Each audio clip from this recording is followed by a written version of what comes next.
Historically, it never got worse than this. And I find this very interesting as I'm going through my work on my new book to come up. I got my notes here and just tons and tons. I've got spreadsheets all over the place. And most of you guys are spreadsheet people too.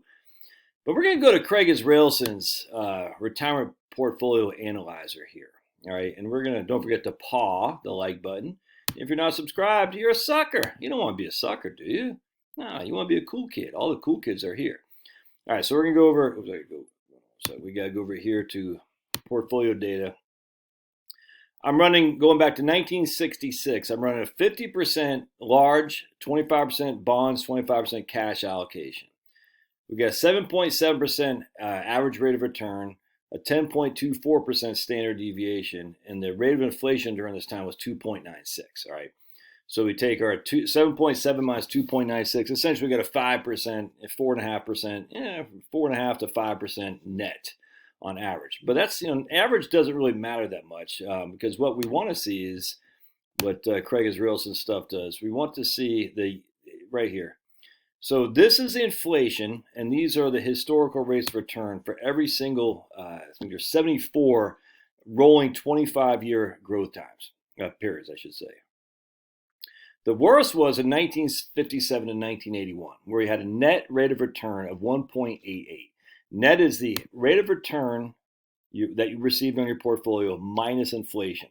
So the worst 25-year time frame was a 1.88 net, all right? And you can see here, even when we had deflation right around here, we had, 1.75 was your average inflation rate with a, or I should say right here, 1.82 is your average inflation rate with a 4.7% rate of return. It's just these couple years right here. Isn't that interesting? And then down here, even 1999 to 2023, 2.5% was CPI, 5.6 was inflation, was your rate of return. So the worst case scenario is 1957 and 1981. So what I'm doing is I'm saying, okay, I'm taking our net, all right, rate of returns, net 1.88, because that's what it did. The worst case scenario for 25 years in terms of this time frame was 1.88, all right. And then I also took that with a standard deviation. You can see right, oops, let me put it here. I think it's right here. Yeah, of 10.21, all right. So I said, okay, so I'm going to use I'm just using 10.5% because it's just easy to do. And I said, okay, what if we just withdrew 4% a year, adjusted for inflation, all right? And you can see I'm changing the numbers. So we got a net 1.88 is our real rate of return, returns minus inflation. Our standard deviation is 10.55, but I'm giving us a higher rate of return with a higher inflation rate each time here. So right here, if we got a 6.88% rate of return, with a 5% inflation that have a net of 1.88. Probability of success is only 50%. All right, so that's okay. That's a 4% withdrawal rate. Again, this is the worst that we've had in that time frame.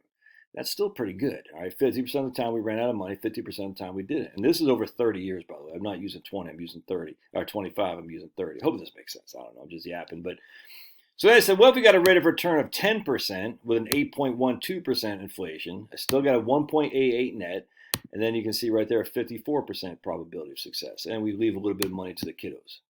And then you can see if we got a 20%. We're not getting a 20%, but just I like to use that to show that it gets gradually got higher until we got diminishing returns at this stage. Anyway, the point, what I'm trying to say is we had over 10 standard deviation, a net 1.88, a 4% withdrawal rate adjusted for inflation, and we still came out 50% of the time in the positive. That's pretty good if you ask me.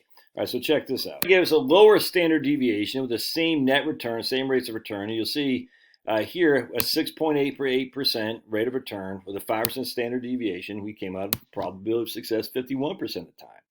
Our standard deviation is 3.8, standard deviation is 10.5, and almost identical amounts, almost identical. We still came ahead more than half, which is pretty good. Again, that's the worst 25-year time frame we had. Then I ran a 27% standard deviation, essentially emerging markets. And here you can see at the 6.8 annual rate of return with a 5% inflation, we only had a probability of success of 31%. All right, so the higher the standard deviation here, the worse we did. Yet if we kept a 10% standard deviation, which is exactly what we got, We did pretty good. I find that very illuminating. Now check this out though. So this is just all the U.S. government Federated Bond Fund right here. Federated Bond Fund goes back to 1970. No stocks. From 1970 to 2023, the Federated U.S. Government Bond Fund averaged 5.71% with a 4.0 inflation. All right, a standard deviation of 7.25. This is just bonds. No stocks, no nothing. Just U.S. government bonds going back to 1970. All right, so we took a 4% rate of withdrawal with adjusted for inflation. Again, the inflation averaged 4.04. We still had a 49% probability of success. And again, that's over 30 years, by the way, not 25. It's over 30 years. Even though our net was only 1.67. Isn't that crazy?